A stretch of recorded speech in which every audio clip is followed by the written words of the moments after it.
Hi guys, it's Rob from Royal Balls. I've got two videos on handling of hatchlings. I discovered when I started this experiment on socializing hatchlings that there was actually a little more to it than I imagined, and I want to share that with you guys. Now, socializing snakes is a very emotive topic, and I'm sure there's going to be a lot of discussion. I would like to try and remove some of the emotiveness over socializing snakes by specifying my own criteria. My objective here would be to have a new hatchling sold to a new keeper that is not shy and fearful, that does not flinch and recoil when it's handled, and that is quite capable of adapting to a terrarium or a tub depending upon what the new owner wants to keep it in. So as you watch these two videos, keep those criteria in mind. The objective is to get a robust snake that is not shy and fearful and can adapt to a new environment. If we can achieve that, it puts all of the things that we do to try and socialize our snakes into the right perspective. Is what we are doing helping? Is what we are doing harmful? Now, we all know that overhandling our snakes can have a bad effect. This is habituation and desensitization. This is when snakes are handled very often and actually become shy and fearful of the handling itself. Let me give you an example. I see around about 800 hatchlings every year at ARP constrictors. These hatchlings are kept in tubs like my tubs here on the shelves, and customers have access to the snakes. And during the hatching season, there are always customers in the shop, there are always hatchlings out on the table, and they are being handled every single day. What happens to those new hatchlings is they surrender. Initially, you get a flight response, you put them out on the table and they try to run away, or they will try to hide their heads and protect themselves. This is natural, innate behavior. After a period of time of being handled every single day, the snakes simply give up. It isn't worth them trying to run away. It's not worth them trying to fight the handling. They just give in. And this is habituation, where we have overridden a natural innate behavior of the snake by repeated stimulus that it doesn't like, and it simply gives in. There's no point fighting it. Now, in the shop, this doesn't seem to have a great deal of impact on the baby snakes. They continue to eat in the tubs. They continue to do everything they need to do. The problem only rears its head when somebody buys one of those snakes. Invariably, it's a new keeper, and invariably they don't have a great deal of experience. So they take this snake that has been handled every single day and is habituated to handling. They increase its stress levels even further by putting it in a terrarium or some other accommodation which is perhaps not quite suitable. And it's not their fault. They don't know any better. They need to learn. And what happens is the snake stops eating. I see this so many times with snakes at the shop, where a new keeper will bring the snake back because it is not eating. We take it back in the shop, and within a week it's eating again. We give it back to the new owner and we repeat the process. 2 or 3 weeks later, the new owner is back and the snake won't eat. So that is the goal of these experiments. We do not want to do that to our snakes. We want to give a new owner a snake which is robust and adaptable.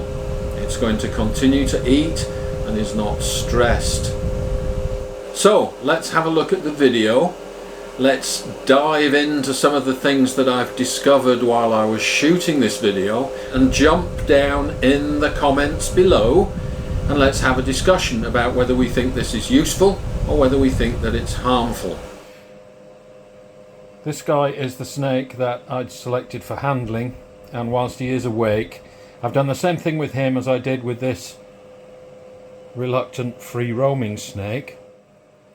I've put him out on the table and I've opened the tub lid just to see what he does. And this is going to be a sort of combined free roaming opportunity combined with handling. And actually handling should just be the snake crawling over you, just as if it's crawling over the table. It shouldn't flinch. It should actually be going about its business and not bother about the fact that you've actually picked it up. But I don't think this is the right opportunity to do that with this snake, because he hasn't actually expressed an interest in coming out by himself. For today, I'm going to leave it. We'll attempt to handle him a different time. If I picked him up now, I think that could have negative consequences in that he's not really consenting to doing it. So we'll just leave him. We won't stress him out, and we'll try again another time when he's a bit more willing to participate.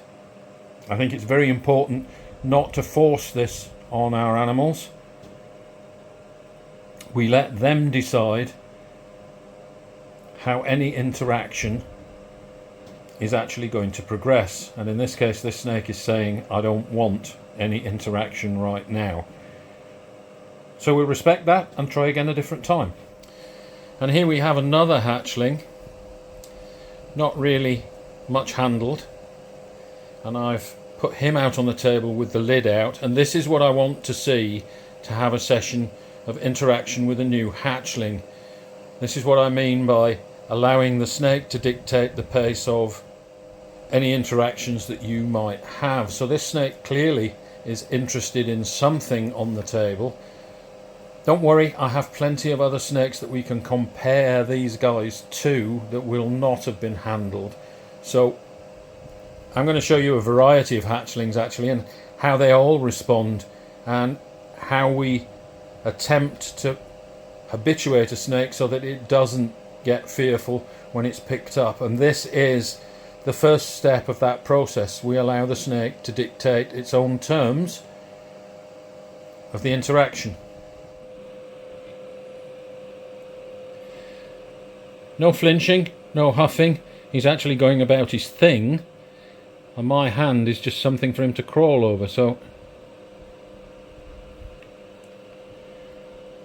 let me just unhook his tail from the rack here. There we go. And it's very tough to actually do this, guys, with a hand phone and just one hand to handle, but you can see how this snake is not. Let me just put him down and see if I can get a better grip. Okay, so this guy has already decided he wants to come out and explore all by himself, and we're just using that as an opportunity to interact with him. And this guy is not shy and fearful. I don't think he even realises he's being picked up. So we've got thunder outside. So another handling session with this guy, except he does not want to be handled. He does not want to free roam. The other hatchlings are awake and out, and they have no problem free roaming at all. This one that I've selected for handling has been handled, and he is now by far the shyest of the hatchlings. And theoretically it should be the other way round, shouldn't it? So we'll persist with this boy and see what's going on, but this guy has gone backwards since I started handling him. The other hatchlings are all fine. This guy is still eating, but as I say, flinches, hisses at me when I pick him up, and does not want to free roam. Put him out on the table, he does not want to move. There's no tongue flicks, nothing. This guy is the shyest of the bunch. And here's the guy that I selected as my candidate for handling. He's been handled 3 or 4 times now. He was actually moving in his tub earlier this morning, so I've put him on the table and left the lid off, and he refuses to come out. He just will not move. Most of the other hatchlings that have not been handled will actually come out of their tubs. As you've seen, they do enjoy free roaming. Totally different character now to all the other snakes, all the other siblings, all the other hatchlings in the rack that are rarely handled. This guy is being handled, and he is now the worst of the bunch in terms of fearfulness, shyness, not wanting to come out of his tub, not wanting to free roam, nothing. This guy just refuses to move now. And I have to say that I did not expect a little bit of handling to have this much effect on this snake. I didn't think it would make much difference at all. It has made a huge difference, and it's all been negative. What am I doing wrong, guys? I'm really trying here. I'm trying to compare behaviours of other hatchlings. This is the one that is picked up 2 or 3 times a week, and I don't know what to do next. It's quite clear to me that these guys do not like to be handled. The hatchlings that come out and do the free roaming, they enjoy the free roaming. They will tolerate me picking them up, but it's quite obvious they don't want to be picked up and they want to get back to free roaming. This guy has been forcibly picked up. He has no choice, and you can see what that's done for him.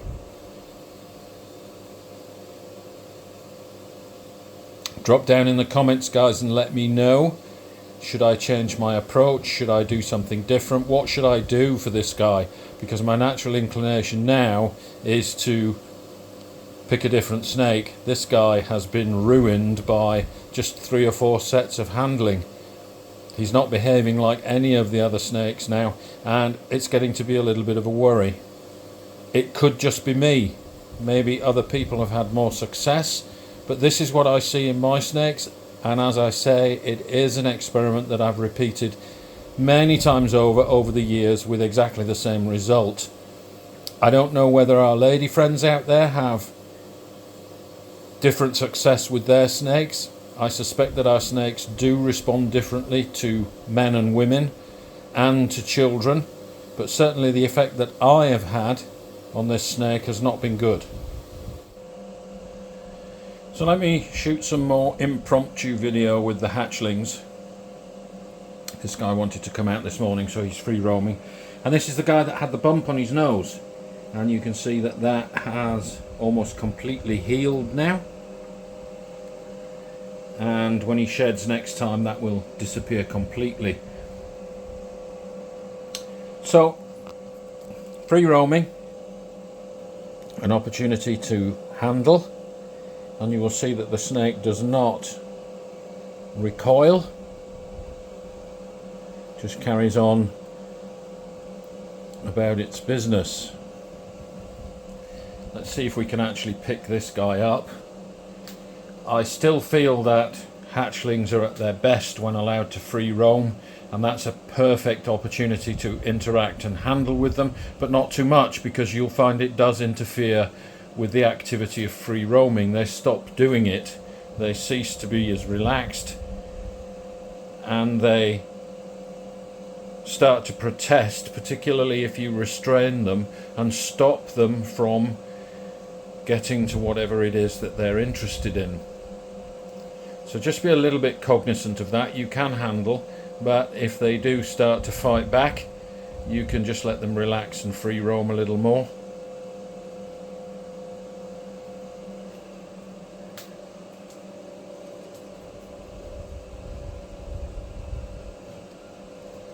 This is the guy that we did give some in-tub enrichment to, which he has been using, but seems to have settled down in his tub after allowing a little bit of free roaming as well. So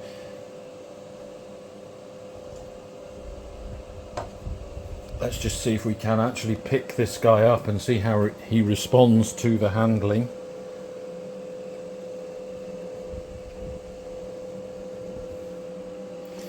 Let's get him out onto the table. And there you can see immediately that I pick him up, he starts to protest and tries to run away. Not panic-stricken, but definitely telling me he does not want to be handled.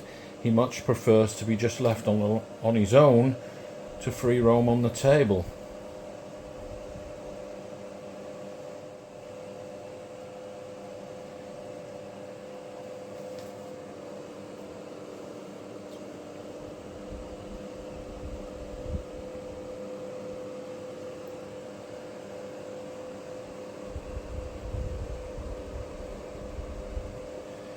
There we go, so no stress, no fuss. This guy is quite relaxed.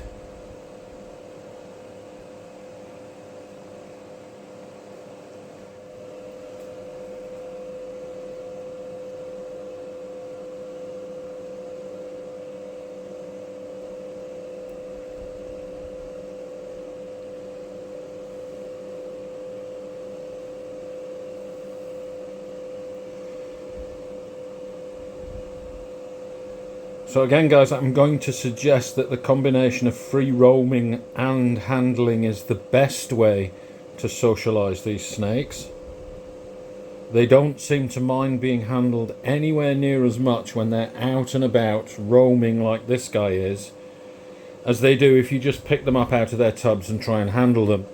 They don't like that, being pulled out of their tub when they're not engaged in an activity that they want to participate in. But you can see that this guy, this is probably the first time this guy has ever been handled, ever been picked up for this length of time, and you can see it's no issue whatsoever. I have always said that you do not need to handle your snakes multiple times in order to get them accustomed to handling and get them to accept it without stress. All you need to do is catch them at the right time, like now for instance. And what could be better than enjoying your snake moving around on objects on the table and occasionally crawling across your hand or your arm? What could be better? Now, I did notice last night the other guy that we have actually been trying to habituate to handling has definitely regressed. I've handled him 3 or 4 times as opposed to this guy here, which is probably the first time he's ever been handled. The guy that's been handled the most is the most fearful. He is the most shy, he does not want to come out, he does not want to free roam, and his eating has slowed down. That could just be the one individual snake, but I'm pretty certain from the way that he was eating before we started the experiment and the way that he's eating now, that it is my handling that is affecting him. So what I intend to do is to show you a range of snakes, a range of different behaviours with the hatchlings, and different approaches to the way that I handle them. The forced approach versus the non-forced approach. So you can see that this guy is quite relaxed. He allows me to pick him up. It's not forced, and this guy has never been handled before. Not an issue. I love watching them do this. So cool.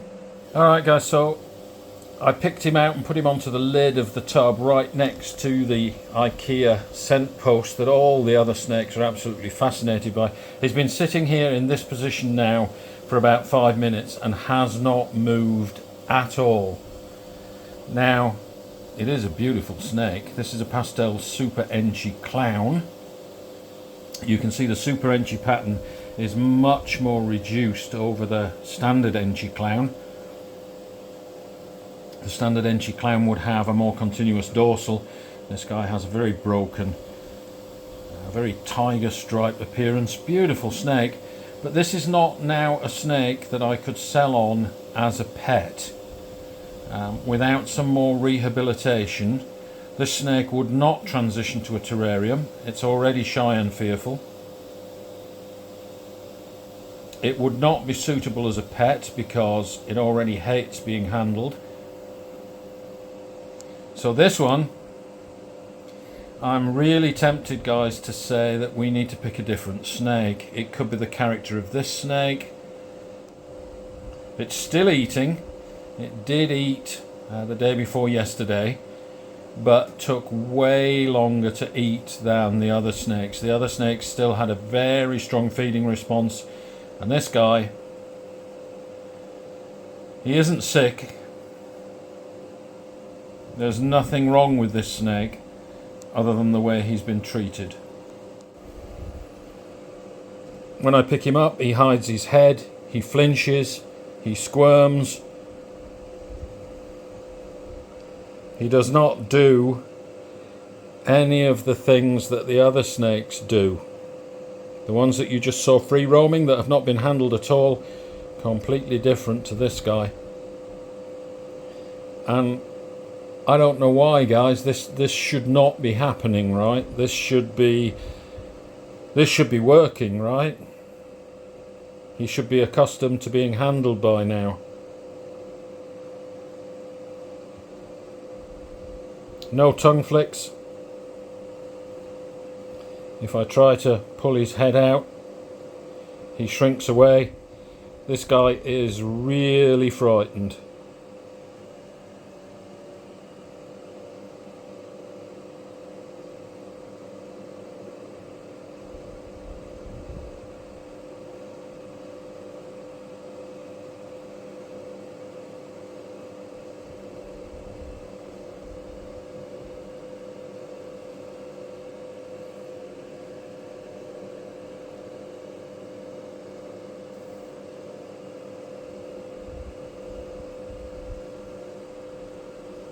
Wow, he's moving.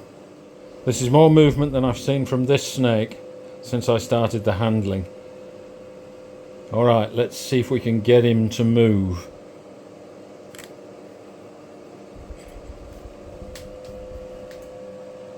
Oh yes, go boy, go. Awesome!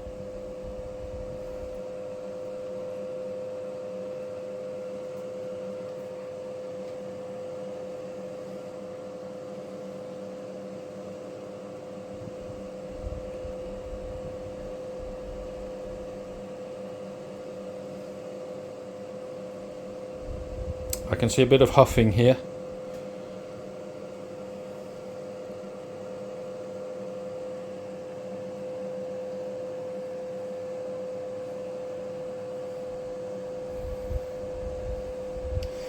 And I suspect it's taking a little bit of free roaming and the incentive to come out and smell stuff to actually get this guy moving. Coming out to be handled is definitely not very high on his agenda.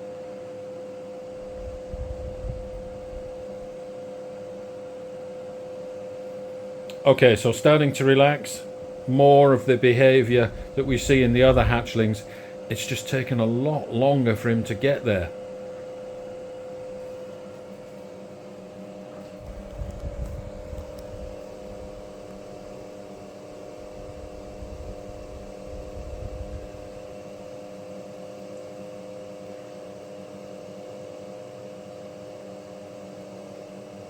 So whilst he's out and doing this, I'm just going to sit with him for a few minutes and see what he does. If he starts to do the scenting thing on the scent post and starts to relax, I'll try to handle him, and let's see if we can see the difference between him when he's relaxed, free roaming and being picked up, versus me picking him up straight out of the tub. Alright, this is good now. This is encouraging. I'm feeling a little better about what we're doing to this snake now.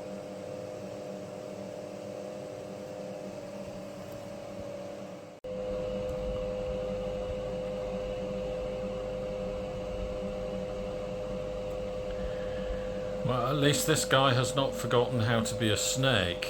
Thank goodness for that. So he is now starting to relax.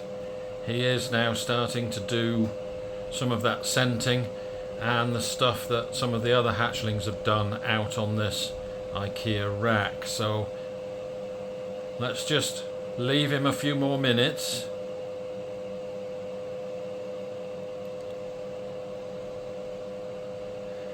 This guy is nervous of me moving around. The other snakes weren't particularly bothered, but this guy flinches if I move around above him. So I'm sitting well back here. I've got the camera on zoom so I can see what he's doing and you guys can see what he's doing, but I daren't move any closer to him because he flinches.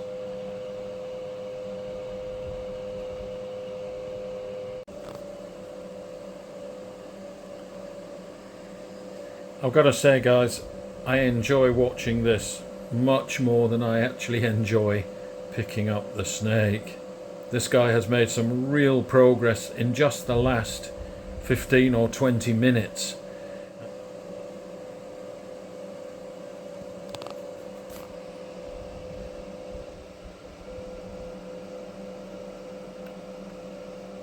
Now he tenses.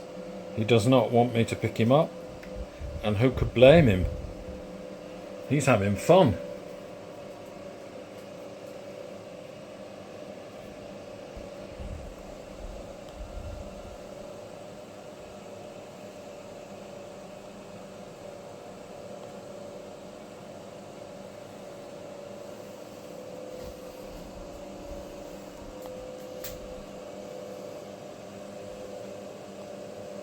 Totally awesome.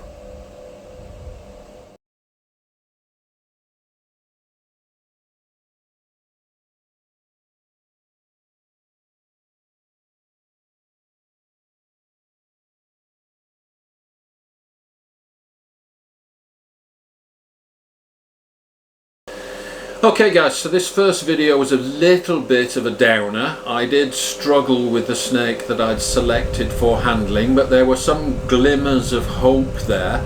The next video is much more upbeat. I think I've made some real progress, and real progress in my own mindset too. Does a snake need to be regularly handled in order to be socialized? Myth.